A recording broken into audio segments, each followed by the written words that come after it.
সংঘাতৰ ফলত প্ৰাণ হেৰুৱালে এগৰাকী মহিলাই।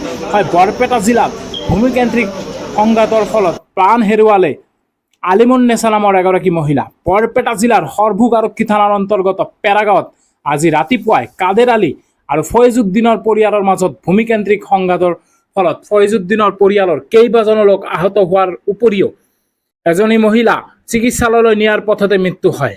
আৰু মৃত্যু হোৱা মহিলাগৰাকী ফয়জুদ্দিনৰ পত্নী আলিমুন্নেছা বুলি জানিব পৰা গৈছে।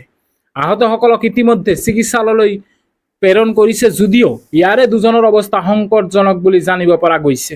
আৰু ঘটনাৰ বিৱৰণী অনুসৰি মহিলাগৰাকীৰ স্বামী ফয়জুদ্দিনে অভিযোগ কৰা মতে কাদেৰ আলী আৰু তেওঁৰ পুত্ৰ আনোৱাৰ হুছেইনে একাংশ লোকৰ সহযোগত ফয়জুদ্দিনৰ ঘৰত নথকাৰ সুযোগতে মহিলাৰ ওপৰত দা ডেগাৰ আদিৰে আক্ৰমণ চলায় আৰু যাৰ ফলত ফয়জুদ্দিনৰ পত্নী আলিমুন্নেছা আহত হয়। আৰু আলিমুন্নেছাক চিকিৎসালয়লৈ নিয়াৰ পথতে আধা বাটতে মৃত্যুক সাৱটি লয়।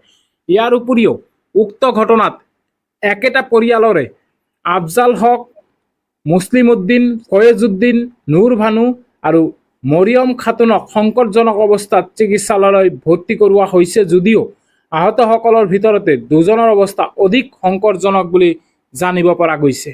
ইতিমধ্যে সৰভোগ আৰক্ষীয়ে ঘটনাস্থলীত উপস্থিত হৈ তদন্ত অব্যাহত ৰখাৰ লগতে ঘৰৰ ভিতৰতে লুকাই থকা অৱস্থাত কাদেৰ আলী, আনোৱাৰ হুছেইন, হাছেম আলী আৰু এগৰাকী মহিলাক আটক কৰি সৰভোগ থানালৈ লৈ আনে।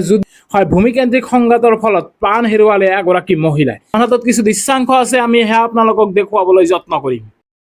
তেওঁলোক আহিছিল পুৰাগাঁৱৰ পৰা, এটা আহিছিল ব্ৰড ডেড আৰু দুজন আহিছিল আপোনাৰ চিৰিয়াছ ইঞ্জুৰি। যিকেইটা মানে বেছিকৈ আঘাতপ্ৰাপ্ত তেওঁলোকক বৰপেটালৈ ৰেফাৰ কৰি দিয়া হৈছে।